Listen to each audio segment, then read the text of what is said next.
Sejam bem-vindos ao Diálogos Autênticos, um podcast para chamar de seu. Aqui a gente vai ter um bate-papo descontraído sobre temas complexos da vida, como relacionamentos, conflitos familiares, gestão financeira e carreira.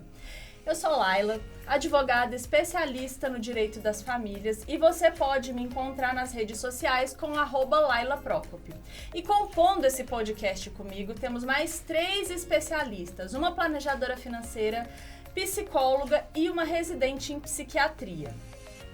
Olá, eu sou Raiza Torres, sou planejadora financeira e você pode me encontrar na rede social como @RaizaLTorres. Olá, eu sou a Lilian de Bernardi, eu sou psicóloga clínica e você me encontra no @Lilian de Bernardi. Oi, eu sou Ana Gabriela, eu sou médica, residente de psiquiatria e você me encontra nas redes sociais no @AnaGabrielaPetinelli. Você também pode encontrar esse podcast nas plataformas de podcast e nas redes sociais com o @dialogosautênticos.podcast. A gente começando a nossa pauta aqui. Divorciar sai caro? E eu já aviso que sai. Financeiramente e emocionalmente sai muito caro. Por isso, como a gente disse no último episódio, não é uma decisão para ser tomada no impulso, ela tem que ser pensada. Então, começando aqui uma questão que acontece muito no escritório. Eu decidi que eu quero divorciar, a outra pessoa não quer. Ou então, eu não quero divorciar e meu marido quer divorciar de qualquer jeito. Gente, eu já aviso que divórcio é direito potestativo, que significa que não tem discussão sobre isso. Ah, Laila, mas o que a gente vai conversar ali no divórcio, então, se eu não posso discutir o divórcio? Partilha de bens, guarda, pensão, mas o divórcio mesmo não está aberto à discussão, né? Então, vamos lá. Já que eu já falei que é caro, Raiza, o que você acha que tem que ser pensado no momento do divórcio? Ali, os principais gastos e custos de uma vida solo. Tem que avaliar tudo o que é gasto ali mensal, né, daquela pessoa que está saindo da relação e pensar que serão, né, uma renda será dividida para 2 mesmo, né? Aquela renda que é em conjunto, ela vai ter que ser ali para sustentar 2 casas, porque vai ser o que vai acontecer. Cada um vai assumir a sua despesa, né? Seja ela da prestação do financiamento, seja ela do aluguel. Uma parte vai ficar no apartamento que seja ele financiado, e a outra vai pagar o aluguel. Ou vamos supor que esse casal mora de aluguel. Então, um vai assumir aquele aluguel e o outro vai ter que assumir um outro aluguel. Então, a despesa, se a gente for considerar, ela vai dobrar de tudo, né? Porque aquela pessoa, os 2 ali envolvidos vão precisar de gastar o que era para uma casa para 2 agora. Todas as contas fixas serão duplicadas. Então, eu preciso entender, consigo arcar com as minhas despesas? Não tem que preocupar com o outro, tem que preocupar comigo. Consigo arcar com as minhas despesas ali fixas mensais?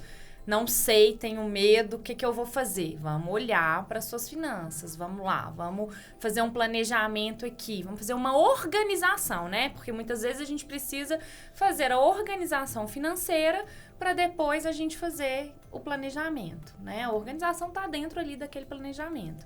E avaliar o que vai ser de despesa inicialmente ali. O que eu vou gastar com advogado, o que eu vou gastar com terapia, o que eu vou gastar com psiquiatra, para poder sair daquele momento estressante com uma certa sanidade ali, né? Possível.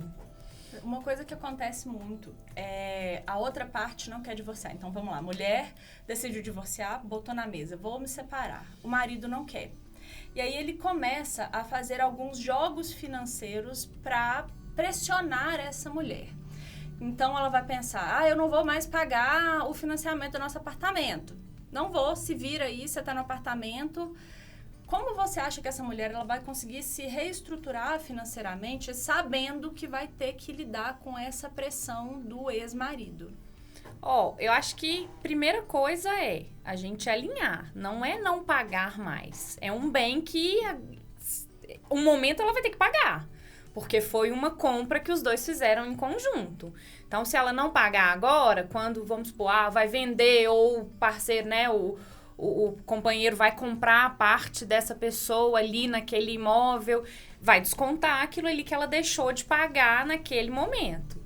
Então, assim, tudo é mesmo pensado. Vale a pena eu deixar de pagar a minha parte lá na frente e ser descontado? Ou é melhor eu já continuar tendo essa despesa aqui e pagando aqui agora e lá na frente eu ter a divisão igual? Ah, não, mas eu tô num momento muito apertado, não vou conseguir pagar isso agora. Então, vou deixar de pagar e eu prefiro que lá na frente seja descontado da divisão ali. Então, a gente tem que avaliar mesmo a situação daquele momento, né? Não é... E quais são as perspectivas e o desejo daquela pessoa, o que ela espera, né? Quais são as expectativas daquela pessoa do pós-divórcio.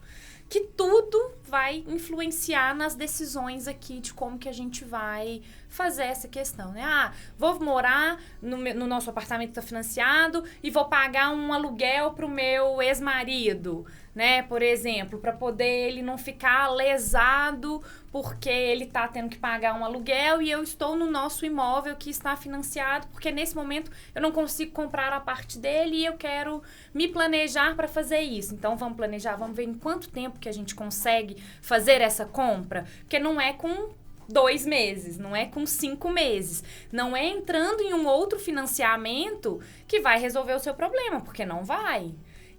Refinanciar uma dívida não é uma opção legal. Então, assim, é pensar, conversar e avaliar a melhor estratégia para aquele seu momento de vida. Porque assumir uma outra dívida ainda maior não é a solução mais indicada para esse momento que já é tão estressante. Exatamente. Isso tem que ser pensado no caso a caso. Por exemplo, você tem a opção de comprar a parte do ex-marido, você tem a opção de vender a sua parte. Se ele não quiser pagar metade do financiamento, você pode fazer esse pagamento e lá na divisão pegar o valor a mais na partilha. Ou você pode deixar ele pagar, por exemplo, o integral e depois na divisão vai passar para ele um valor a mais. E sobre o aluguel, que você até comentou, é importante a gente sempre sopesar o valor e o gasto, né? Porque a gente até tem um caso em comum, né, Raiza? Que a esposa estava no apartamento que era do casal, mas ela estava com os filhos.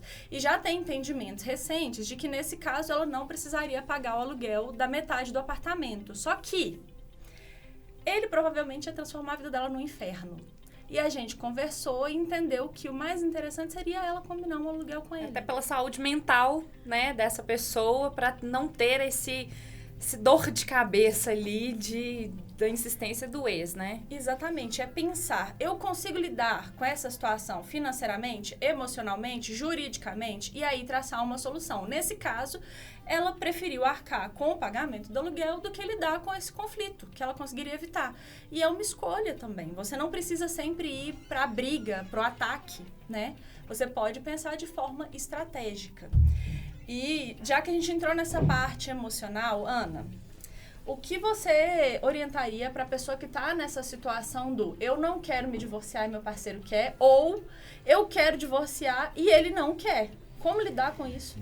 Olha, é uma questão assim, né? Acho que você entrou bem no ponto. Não é uma questão de, eu não quero. Se alguém quer, acabou o relacionamento. Como eu já falei no episódio anterior, relacionamento significa troca. Não tem troca. Não há um movimento dos dois lados. Alguém não quer. Então, a questão é, como é que a gente vai organizar esse processo? Porque decidir ou aceitar ali um divórcio é abrir mão de um sonho, né? A pessoa sonhou com esse relacionamento, construiu alguma coisa junto. É abrir mão ali da tranquilidade de uma estabilidade, né? Às vezes financeira, que tava tudo ali, né? Tudo, geralmente, alguma coisa funcionando. Às vezes não tava funcionando, mas tinha uma certeza de uma entrada financeira maior. Às vezes é lidar com essas mudanças todas, né? Do tipo assim, não, a questão, né, financeira vai se organizando, o segmento do processo vai acontecer, mas eu acordava de manhã, tinha uma rotina, agora tá tudo diferente. Às vezes essa outra pessoa tava em casa, agora eu tô sozinho. É um processo de muita mudança, um processo de adaptação. E assim, nossa, o que eu diria pra uma pessoa que tá nessa situação? Suporte. Acho que a palavra para todas essas grandes mudanças é suporte. buscar atendimento e suporte psicológico e psiquiátrico. Busque suporte.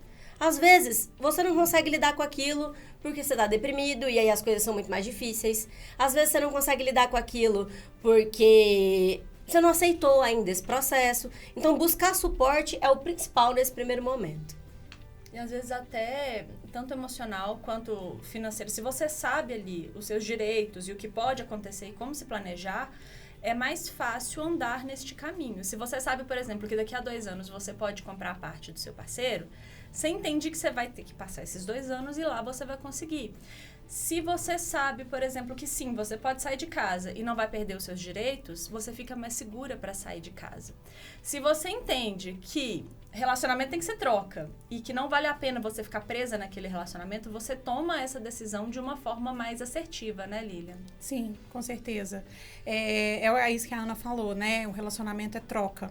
Então, quando você entende que não está havendo mais essa troca, né? Que as coisas não estão fluindo e que o melhor realmente é cada um ir para o seu canto, e que você tem a condição de buscar um suporte, né? Que você busca acompanhamento psicológico, um suporte, às vezes, até familiar mesmo, né? Um apoio familiar, o apoio de amigos, o apoio de pessoas ali com que você pode contar. É claro que isso não substitui o apoio profissional, né? Que fique bem claro, mas que esse suporte familiar também é positivo nesses casos de separação, né? Então, a gente precisa buscar esse apoio para que a gente consiga identificar dificuldades, emoções, comportamentos, para que a gente comece a construir uma nova vida fora daquela relação, né? Como que eu vou me reestruturar agora sozinho, né? Diante de um novo cenário, né? Então, isso é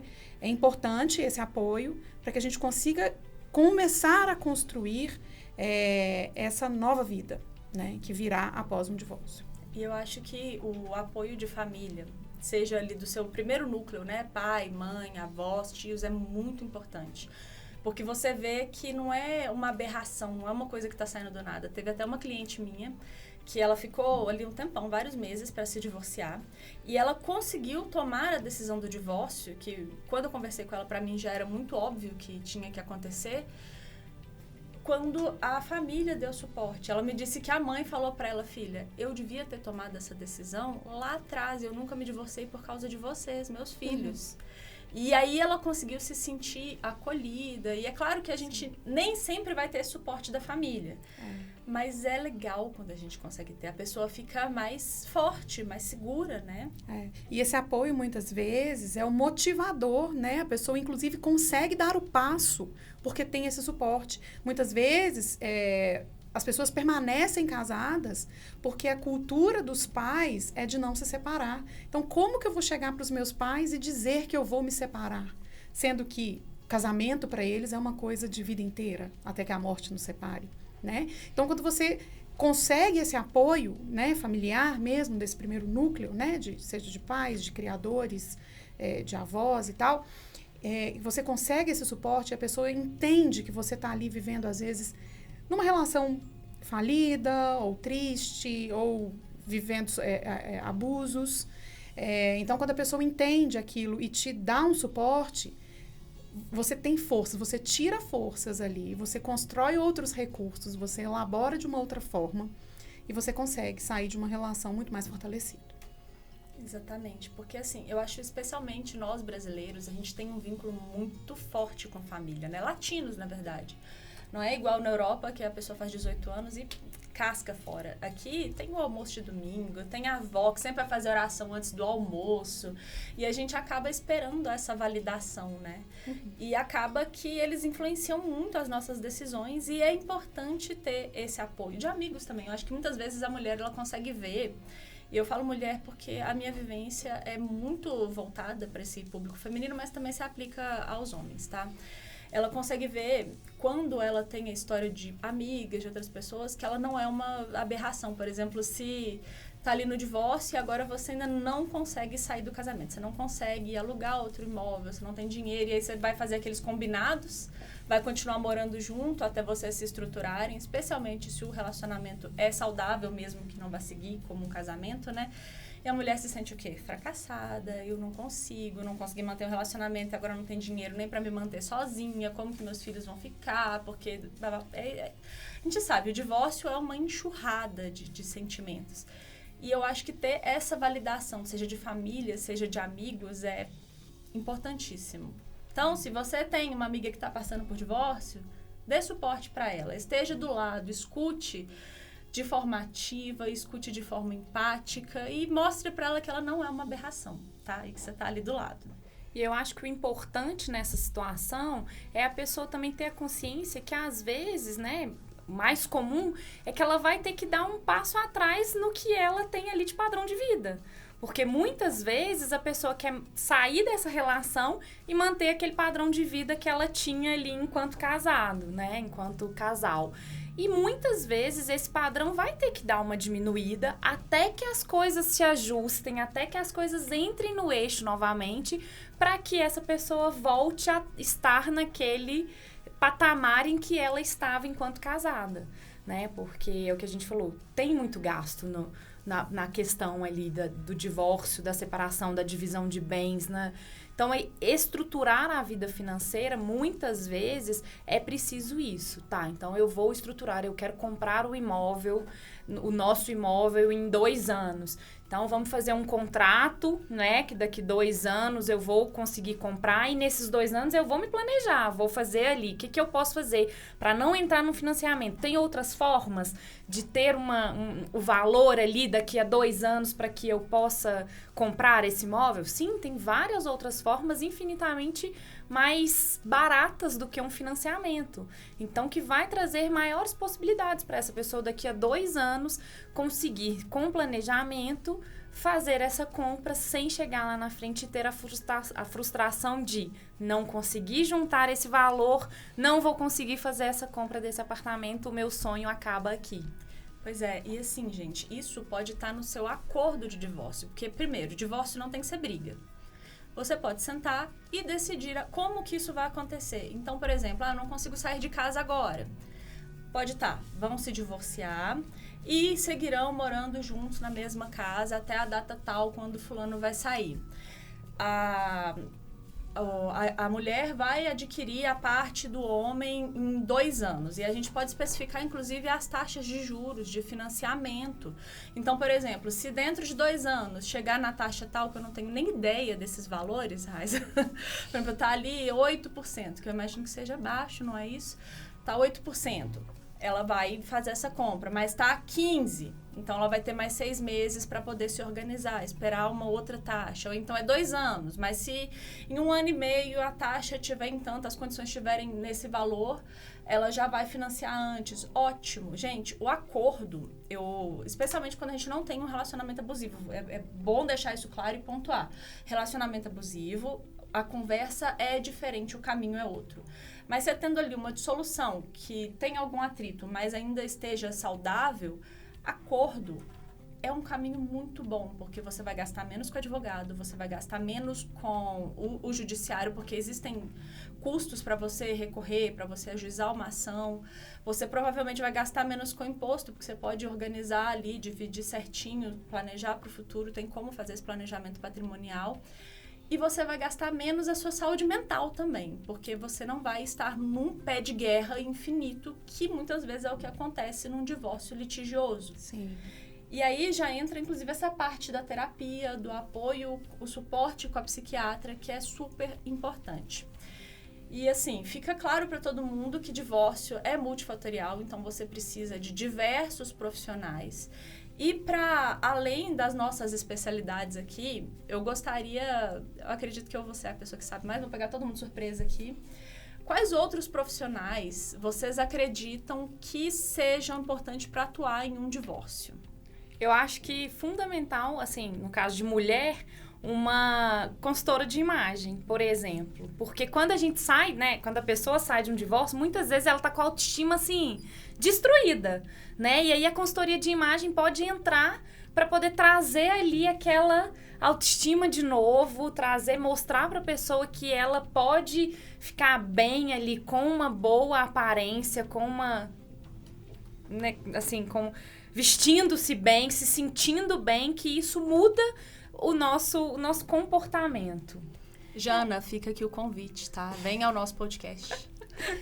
E porque, assim, muitas vezes a gente escuta, né? A gente fala muito da mulher, porque eu acho que é a posição de todas nós, e onde fica mais fácil, mas a gente escuta geralmente da pessoa que tá saindo do relacionamento, assim, eu virei mãe, eu virei esposa, eu não sei mais quem eu sou. Eu não sei mais onde eu tô. E isso é um processo de se resgatar, de se buscar, de dizer assim, não, pera lá, essa pessoa que eu vejo no espelho aqui não é só a mãe, não é só a esposa. Porque agora, assim, às vezes os filhos crescem, o relacionamento termina, e aí ela não é mais mãe em tempo integral, ela não é mais esposa porque o relacionamento terminou. E agora? E aí ela precisa se buscar. Eu acho que a consultoria de imagem assim, eu acho que um dos principais para conseguir se reestruturar mesmo, se encontrar, conhecer mais sobre si, inclusive acelerar esse processo de autoconhecimento. Sim. Um outro profissional aqui que me ocorreu agora, que pode ajudar bastante, aliado à consultoria de imagem, que você vai melhorar sua autoestima e tudo, é a fotografia, né? Então, olha para você ver, né? Quando você bate fotos, né? Profissionais, empoderadas, sensuais, você valoriza muito mais você, né? Você olha para aquilo todo dia, você bate o olho aqui e fala assim, nossa, olha que mulher que eu sou, ou olha que homem que eu sou, olha que pessoa incrível que eu sou, né? Através de uma fotografia. Então, é um outro profissional que pode nos ajudar aí bastante nesses processos, né? De divórcio. Fefe, vai ter que vir aqui também, né? E assim, eu acho também que, tirando ali o óbvio, né? Tem um imóvel. Vamos dividir, vai ter que ter alguém para avaliar esse imóvel, fazer essa partilha. Tem uma empresa, vai ter que ter valuation da empresa. Mas uma coisa que eu acho muito interessante é ter uma terapeuta infantil para ajudar no manejo dos filhos, porque às vezes fica confuso para eles, né, Lilian? Sim, com certeza. É muito difícil às vezes, né, a separação, e isso às vezes é uma causa, inclusive, de fazer com que as pessoas fiquem juntas por mais tempo, né, prolongando às vezes um sofrimento, por causa dos filhos, né? Porque não sabe como vai ser, não sabe como vai lidar, não sabe como vai ser a partilha, as responsabilidades. E num processo de divórcio, a criança, sim, estou falando da criança, mas o adolescente da mesma forma, ele sofre, né? Ele vai viver uma outra vida a partir daquilo que está acontecendo com os pais, né? Ele vai ter que dividir casa, uma semana com uma semana com outro, dependendo do tipo de guarda, né? Que vai se estabelecer. Mas, independente da guarda, ele vai ter um convívio com um e um convívio com o outro de forma separada. E isso, muitas vezes, para a cabeça das pessoas, né? E para as emoções ali, gera conflitos, né? E pode desencadear uma série de outros fatores aí. Então, realmente, quando há essa possibilidade de haver um acompanhamento psicológico ou psiquiátrico para a criança, né? Ou para o adolescente, isso deveria ser colocado realmente como prioridade para os pais, né? Porque manter um equilíbrio entre os filhos, né? E manter ali os filhos mais harmonizados, vamos dizer assim, vai contribuir muito para o processo.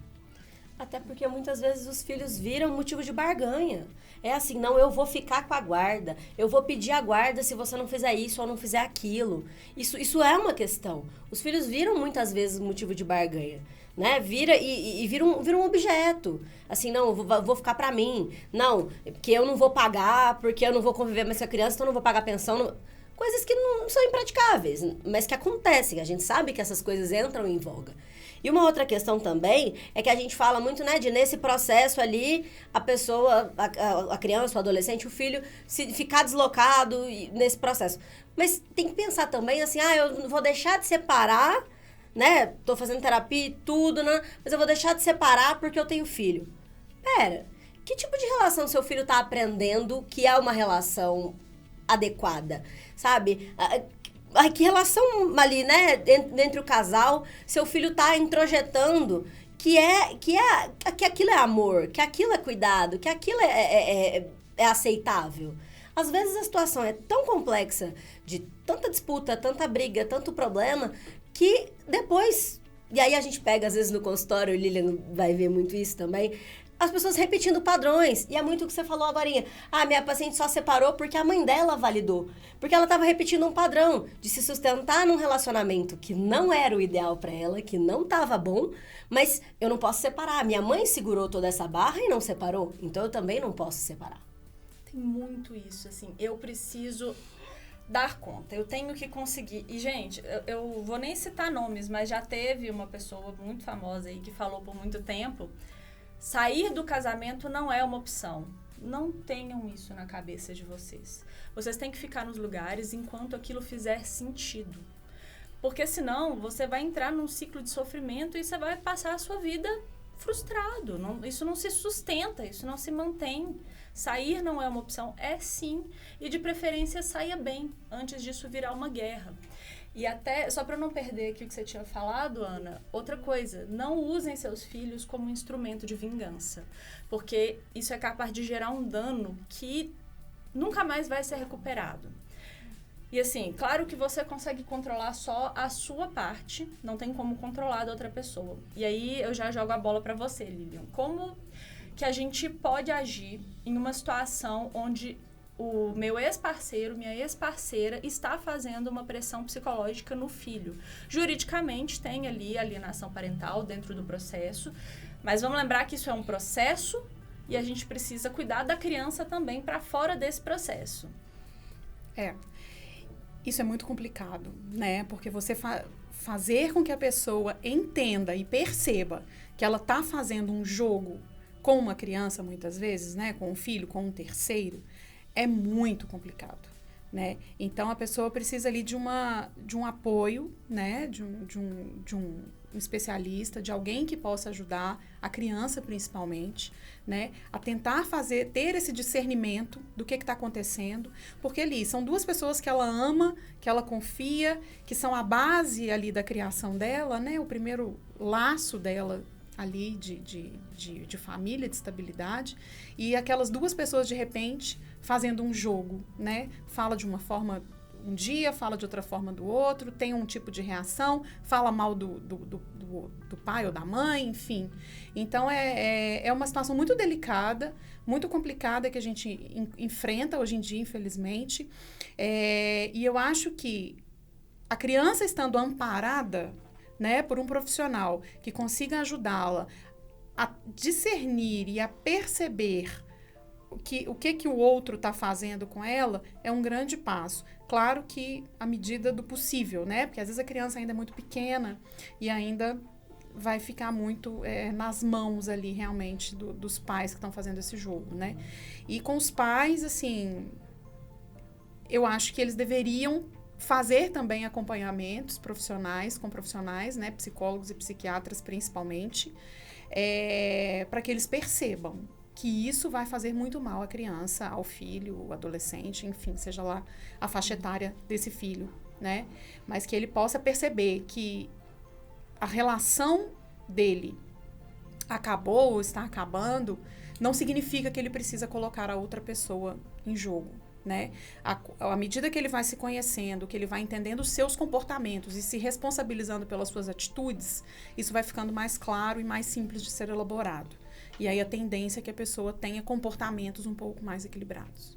Isso é importantíssimo, gente. Até esse tema, para mim, ele é tão importante que eu acho que é uma das coisas que mais me impacta, assim, na vida, que eu fugi da nossa pauta. Então, vamos voltar aqui para a pauta. Vamos falar sobre o impacto de uma partilha de bens e se eu posso sair sem nada. E aqui eu já gostaria de deixar claro que quando eu falo bens e patrimônio, eu não estou falando só da parte financeira, tem a parte emocional, né? Será que não deu certo ali, eu vou sair sem nada, né? Mas sobre a partilha de bens, sim, você pode sair sem nada, quando a gente está pensando só em patrimônio. Se você tem uma separação total de bens e se divorcia, por exemplo, você cuidou ali da casa, passou a vida inteira gerindo a casa, e todos os bens estão em nome do seu marido, da outra parte, sim, você vai sair sem nada.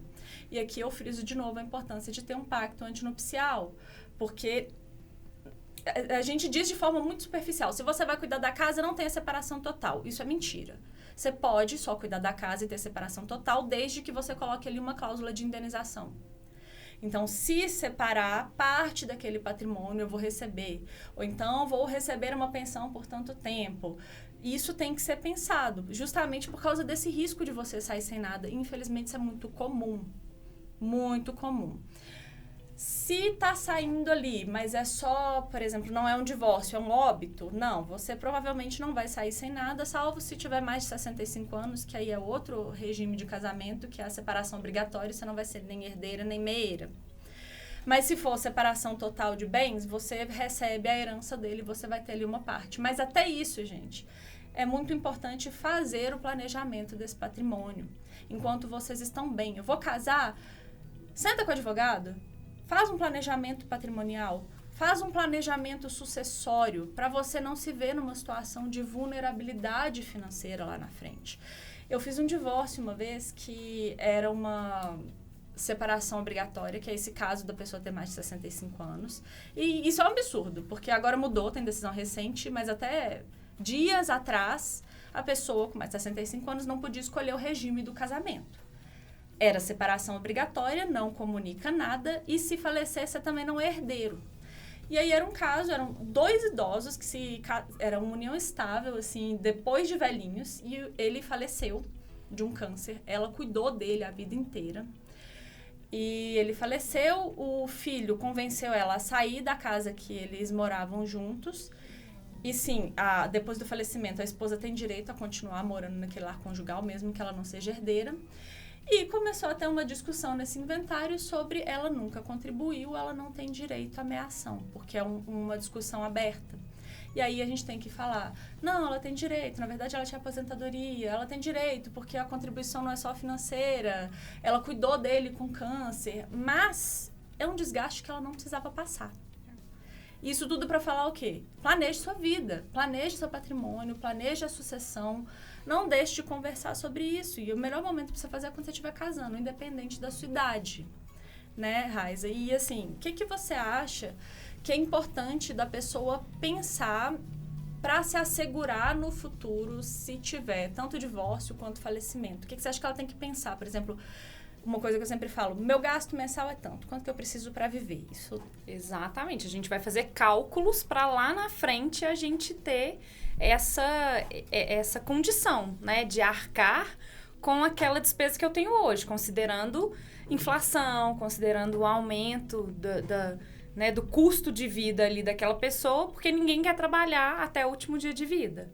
Né? Então, se a gente for pensar nessa parte, a gente tem que pensar no hoje. Eu vou casar, e aí? O que a gente quer ter de aposentadoria? Como que a gente quer viver na nossa aposentadoria? Pensando no casal ali que está casando, né? Que está unindo ali aquelas rendas. Então, hoje a gente tem isso, a tendência é melhorar a renda, então vamos planejar para poder, daqui a 30 anos, a gente ter uma renda mensal de X%, de X reais, vai ser o suficiente para arcar com as nossas despesas e não desprezando ao longo desses 30 anos a realização de sonhos, né, gente? Que ninguém vive sem realizações. Então, esse planejamento tem que ser todo bem arranjado ali para que a gente consiga tirar uma parte para a nossa aposentadoria e realizar os nossos sonhos e desejos ao longo da vida.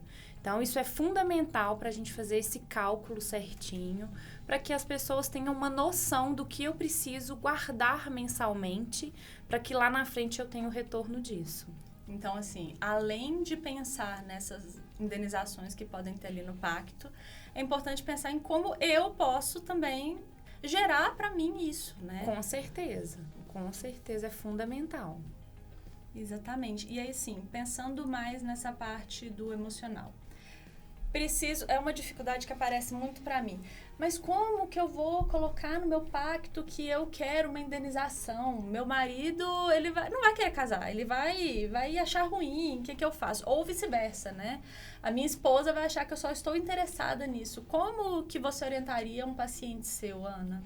Eu acho que, assim, a gente fala muito, né? A gente tá aqui exatamente por causa disso. O diálogo é o que resolve a questão. Não fica claro pro seu parceiro se você não dizer assim, pra mim, se você trocar mensagens com outra pessoa, pra mim é traição. ou não. Só vai ser traição se você se encontrar com essa pessoa, beijar ela, tiver ali uma relação sexual. Isso tudo tem que ser pensado. Não é claro pra você o que o outro pensa. E não é claro pro outro o que você pensa. Parece claro? Parece claro. Mas não é. Precisa ser comunicado. E sendo comunicado, a gente consegue negociar. A questão é, pra mim, isso é uma questão que me incomodaria muito, seria o suficiente pra eu sair de um relacionamento. Às vezes pra Lilian não seria, pra Raiza seria, pra você não seria. São questões que precisam ser conversadas. Até pra que todo mundo entre no relacionamento conhecendo as regras daquela relação. Sabe? E aí, assim, quais são as regras que são negociáveis, que a gente consegue ver aqui, e quais são as coisas que pra mim são limites, eu acho que precisam, assim, eu sairia desse relacionamento e eu acho que eu preciso realmente ser, ressarcido por um dano. Porque é isso, é uma coisa muito grave pra mim, então eu vou precisar ali de um acompanhamento, eu vou precisar ter como bancar uma terapia, eu vou precisar ter como bancar uma consulta psiquiátrica, vou precisar bancar medicação, coisas entram nesse processo. Então, eu acho que, sendo conversado, né? O bom e velho, combinado não sai caro. Sendo conversado, tudo às claras, dá pra fazer. Então, sentar, antes de tudo. Mas meu namorado vai achar que eu tô falando que ele tá me traindo. Não estou aqui para dizer pra você, você está me traindo. Estou dizendo que, caso aconteça, o que a gente acha que seria o suficiente para que um de nós dois seja ressarcido ou, né, não se sinta tão mal e possa lidar melhor com isso? É dinheiro? É um bem? Isso tem que ser negociado. Exatamente, isso tem que ser negociado e, assim, às vezes foge do óbvio. Por exemplo, uma vez teve um pacto antinupcial, eram 2 médicos, os 2 tinham uma capacidade financeira boa. E a questão da esposa era, se eu tiver filhos, eu gostaria de ficar ao menos 2 anos sem trabalhar para cuidar dos filhos. E esse cuidado, geralmente, ele não é pensado como algo financeiro. Mas, se ela está cuidando, significa que ela não está ali progredindo na carreira, ela está deixando de ganhar algum dinheiro. E ela conseguiu ter essa conversa com o marido para, se ela tiver filho e deixar de trabalhar para cuidar desses filhos por 2 anos, nesse período de 2 anos, ele indenizaria ela num valor igual ao que ela recebia no último ano de salário. Então, mensalmente, ele pagaria a ela esse valor. E é uma forma de evitar conflito, do tipo, eu deixei de seguir minha carreira para cuidar dos filhos. Não, nós combinamos que seria dessa forma. É uma escolha. E como, agora vendo a sua visão, Lilian, como que você acha que o manejo desses temas sensíveis pode acontecer de uma forma menos conflituosa? Então, é o alinhamento de expectativas, né? Que eu acho que precisa acontecer. Então, é quando realmente as pessoas sentam dispostas a se ouvirem e a se entenderem. E a falarem também, né? De si, do sentimento, do que gosta, do que dá conta, do que não dá conta. Então, o manejo é esse, né? É você sentar um de frente para o outro e alinhar expectativas. O que a gente vai dar conta de fazer, o que a gente vai se programar para fazer, o que a gente vai combinar juntos, né? O que eu dou conta, o que eu não dou conta, qual é o meu limite, qual é o seu, para que a gente consiga fazer o acordo, né? Para que a gente consiga fazer os combinados. É o que a Ana falou, que é combinado não sai caro, né? E depois isso vai evitar uma série de brigas lá na frente, né? Eu te falei, e se eu parasse de trabalhar, o que ia acontecer? E agora eu tô sem dinheiro, e não sei o quê. Então, assim, o que é combinado vai ser feito, vai ser tirado do papel naquele momento de necessidade, para ser colocado em prática. Sim, eu volto sempre muito nessa questão do combinar previamente, porque eu acho isso fundamental. Mas, assim, eu já tô ali naquele processo de separação. Uma questão que me acontece muito são... A parte que ganhava menos dinheiro não se sente merecedora de dividir os bens, mesmo que ela tenha direito. Como que vocês entendem que a pessoa pode se empoderar disso? Ou como dessa visão da psicologia, da psiquiatria, vocês acham que se ela não se sentir confortável, ela realmente deve abrir mão disso? Ou ponderar a parte financeira, se eu posso ou não posso abrir mão disso? Eu gostaria de ter essa visão ampla desse tipo de situação. Eu acho que aqui entra o meme que tem rodado muito na internet, que é isso, assim, tantos anos estudando para dizer que depende. Depende muito.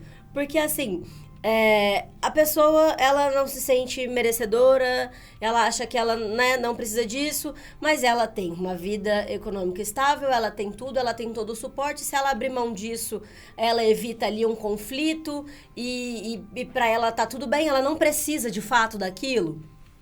Podemos ponderar. Não, a pessoa vai se colocar numa situação de não ter como pagar as contas, de não ter para onde ir, de não ter nada organizado e para abrir mão... Pera, vamos trabalhar isso então, porque assim, isso acho que não é nem ponderável. Você não pode atrapalhar todo o processo, né, e deixar tudo desorganizado. Porque é aquilo. Toda vez que você se coloca diante de uma situação não segura, não garantida, primeira coisa que acontece, né? Você sente medo, insegurança. E aí, a ansiedade é um sentimento que existe para quê? Para te preparar e evitar problemas. Então, você começa num processo de antecipação. Você começa a antecipar. E se acontecer isso, se acontecer aquilo... Não. Só que quando você está numa situação estressora, em que você está muito sobrecarregado, como, por exemplo, um divórcio com filho pequeno, que você não tem para onde ir, que você não sabe como é que vai fazer, que você não tem renda, que você não tem suporte... A tendência de se tornar patológico é muito grande. Da pessoa simplesmente se perder e entrar num processo ansioso em que ela para de dormir, porque ela passa a noite inteira ruminando aquilo. A pessoa para de comer, porque ela não consegue comer. Ou então ela começa a descontar na comida e começa a comer desenfreadamente para tentar compensar aquilo. As coisas vão acontecendo por um ponto que pode ser resolvido.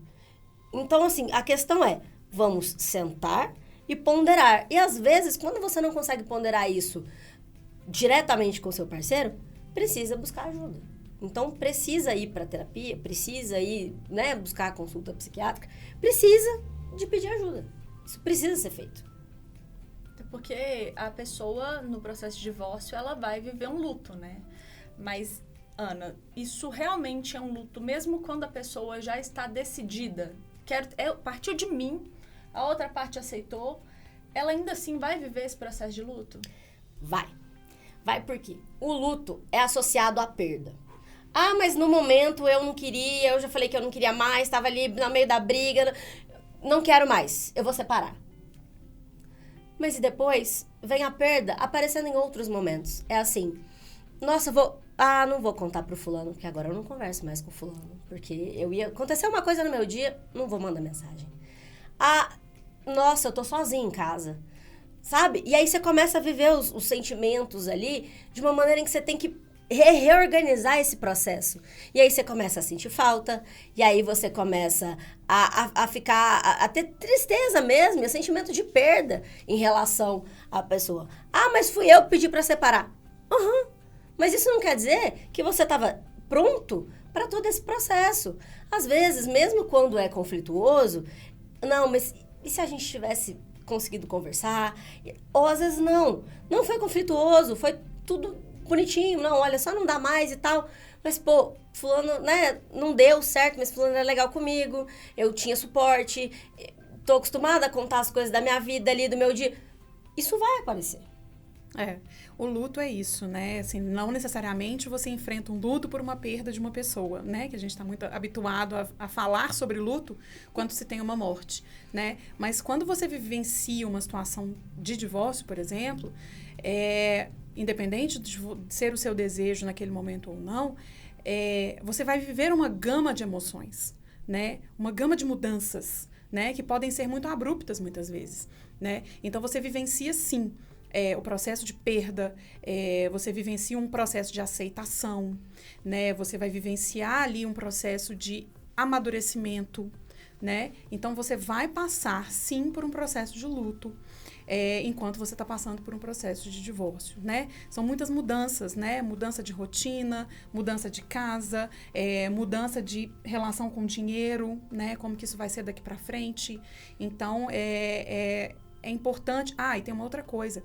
Muitas vezes, numa relação, você sai com 2 sentimentos ali, que é a raiva e a culpa, né? E você fica naquilo, né? Será que eu tô me divorciando por culpa minha, né? Ou é por culpa do outro? né? Então, num divórcio, né, numa situação, os dois têm responsabilidades sobre aquilo, né? E muitas vezes a pessoa sai como a culpada, né? Estou me divorciando porque eu sou culpada dos problemas todos que aconteceram. Não.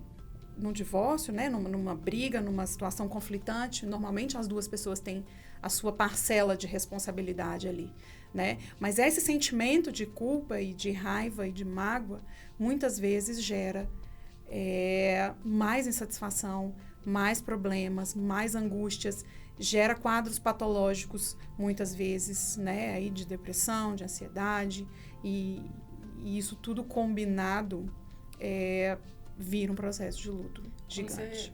Desculpa, Lilian, mas é porque você falou da parte aí da culpa, e eu não consigo não associar isso também a um relacionamento abusivo, porque acontece muito. Inclusive, Raiza, esse caso que a gente atuou, né, ela teve, a nossa cliente, ela comprou a paz dela, porque esse aluguel era usado como uma forma de violentá-la, né? E assim, a gente já está passando por um processo de luto, a gente já tem aqui algum nível de incerteza financeira e ainda estar enfrentando um relacionamento abusivo, que pode ser direcionado tanto para você quanto para os filhos, algum outro familiar. E aí é interessante pensar, gente, igual esse caso que eu citei, não era um tapa na cara. Tem a violência patrimonial, que é, por exemplo, ali pegar todos os investimentos, ou então vocês tinham uma conta conjunta e bloquear tudo. Tem a violência psicológica, que é falar, é ofender, é gerar pressão. Nem sempre você é isso e aquilo. Às vezes é tipo, tá, como é que você vai fazer isso? Se o nosso filho tem asma, e você não vai ter aquilo e ele vai ficar sem o remédio? E é muito velado. Tem a física, que é a mais óbvia, né? Que geralmente a gente vê. E tem um tipo de violência que se fala pouco, que é uma violência psicológica perpetrada dentro do judiciário. Isso acontece especialmente com casais que têm um poder aquisitivo mais alto. Então, eu vou começar a mover ações e fazer coisas nos processos para te abalar. Então, por exemplo, realmente teve ali uma violência física e a mulher, ela ajuizou a ação de divórcio, ela pediu guarda unilateral, ela pediu uma visita assistida porque o marido é perigoso, aí ele faz o quê? Alienação parental. Essa mulher, ela é louca, ela quer me afastar dos meus filhos, ela está me difamando, ou então entra até com uma ação penal de difamação e essa perseguição. E assim, como lidar com esse tipo de violência no final do relacionamento? Olha, é o que você falou, né? A violência física, ela é a mais clara. É aquilo. Ah, mas foi uma vez aconteceu um tapa, um empurrão. É violência física. Ah, mas ele jogou o copo na parede. Pera. O intuito era o quê? Era te deixar acuado, com medo. Há violência ali. Há uma manifestação física, mas há uma violência psicológica. E isso às vezes passa batido. Não, né? Quebrou, deu um soco na parede, mas não foi em mim. Também é violência. E às vezes as pessoas... Isso passa batido, assim, né? Um soco na parede, um telefone que voa na parede, um copo quebrado. As coisas começam a aparecer em tom de violência, nem sempre através ali do... Ah, me bateu, puxou meu cabelo, me empurrou. Sabe? E a violência ali, né, no sentido econômico, ela também, de alguma forma, fica clara. Tem uma movimentação bancária, tem uma limitação de acesso ao dinheiro ou de limitação de acesso aos bens. Mas a violência psicológica, ela é mais difícil, inclusive, de caracterizar, né? Eu acho que o mais difícil é identificar, né? É você perceber que você está sofrendo uma violência, um abuso nesse intuito, né? No campo psicológico. Emocional, né? Ele é sutil, né? Muitas vezes é uma manipulação, é um jogo, é um falar de desqualificar, muitas vezes te colocar em dúvida do que você mesma falou, né? Isso tudo é abuso psicológico, né? E o identificar isso é o mais complexo, é o mais complicado. Mas a partir do momento que você identifica, você começa a colocar limite. Aí você começa a perceber, isso é abuso, isso eu não dou conta, isso é manipulação, isso é jogo. E aí você começa a estabelecer os limites. Né? Uma outra coisa que dificulta essa identificação é que tem um padrão, né, de violência, e aí depois a gente fala que tem uma fase de lua de mel. Então, a pessoa te põe em xeque, né, falando especificamente da psicológica, porque ela é mais difícil de caracterizar, mas as outras também funcionam assim. A pessoa te põe em xeque, te deixa abalado, você fica mal e tudo, e aí daqui vocês ficam sem conversar ali um dia, dois, no terceiro, quarto dia... Ah, mas você é tão linda, eu te amo tanto, não dá pra ficar assim por causa disso, me perdoa, eu errei. E aí daqui 2, 3 semanas vai acontecer de novo. E isso vira uma roda gigante. Aquele ponto sempre vai acontecer. O ponto da violência, depois o ponto em que não me perdoa, eu não vou fazer mais. E aí passa um tempo ali de estabilidade e acontece de novo. E isso acontece. Se isso acontece uma vez, a pessoa erra uma coisa, é uma situação. Se isso é repetitivo, isso é violência. Isso é o ponto, assim. Do tipo, mas ele, né, fez tudo isso, mas depois me comprou um buquê de flores, um chocolate, me deu um anel. Não apaga. As coisas aconteceram. E se elas se tornam repetitivas, se isso aconteceu mais de uma vez...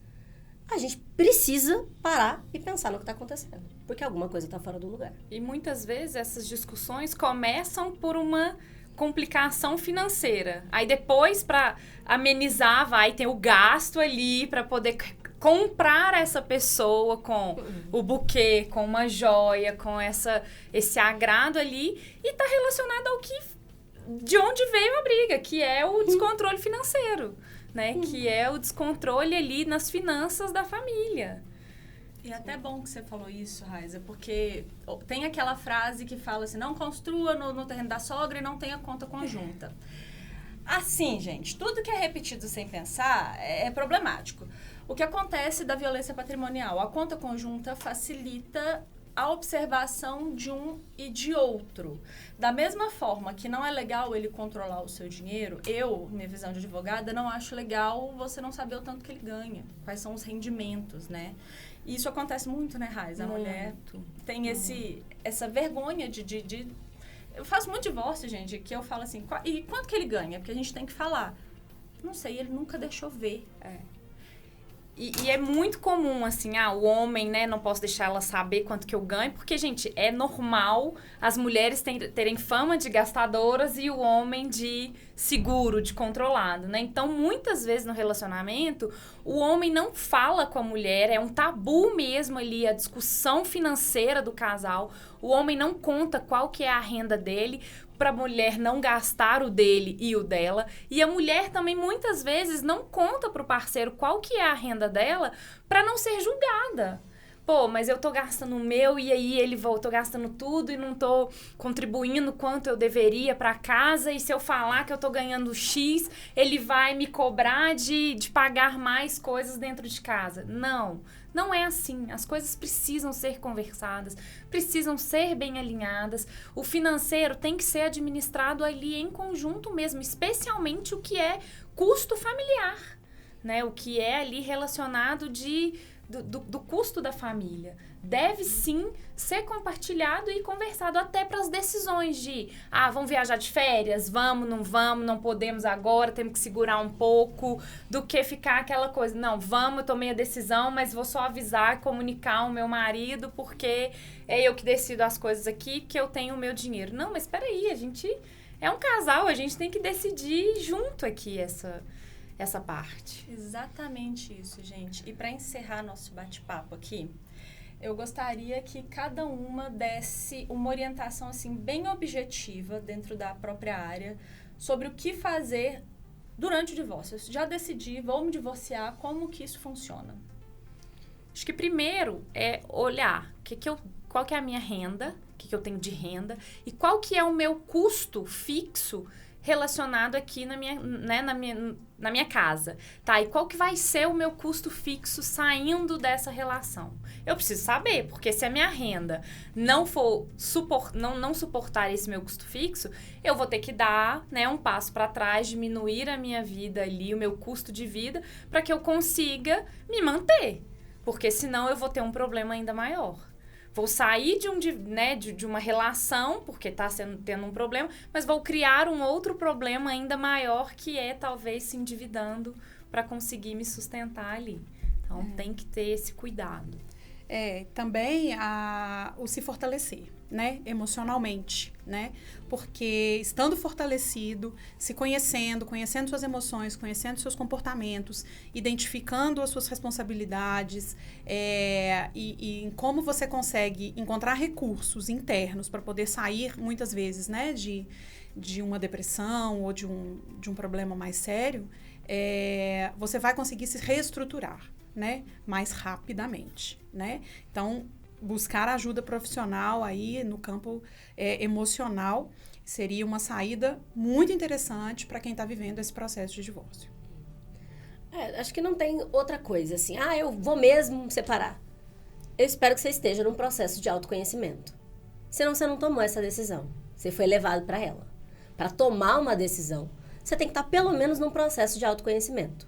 Conheça os seus sentimentos, saiba se aqueles sentimentos são de fato seus ou se tem algo patológico ali, para depois você conseguir estruturar a sua vida, porque aí de algo patológico vai entrar as suas relações com as pessoas da sua família, de dentro de casa, às vezes, né, o cônjuge, filhos, etc. As suas relações fora desse núcleo, as suas relações com comida, dinheiro, sono, tudo isso entra. Então, para você tomar essa decisão, eu espero que você esteja num processo de autoconhecimento. Se você não tomou essa decisão ainda, faça.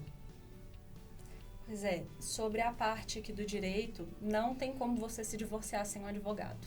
Você vai ter que ter. Mas, antes, assim, de dar entrada, tenha um advogado que seja da sua confiança. Aquilo que eu falei, você precisa se conectar, essa pessoa tem que te passar muita confiança.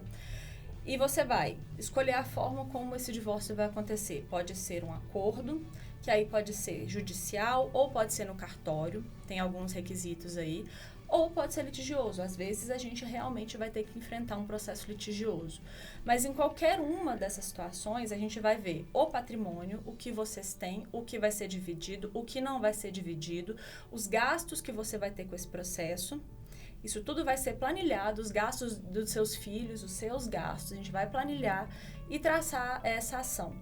E isso quem vai fazer é o advogado, muitas vezes em parceria com a consultora financeira, que vai te ajudar nessa gestão. Mas é importante essa primeira organização do patrimônio, que é inicialmente o que vai ser discutido no processo judicial, né? Como eu disse, divórcio não é... Um não pode impedir o outro de se divorciar, ele vai acontecer, a gente vai ver aqui as questões patrimoniais. E com os filhos, a gente vai discutir também a parte patrimonial, que é o valor da pensão, e a gente vai discutir convivência, guarda, e aí entra muito dentro dessa parte emocional.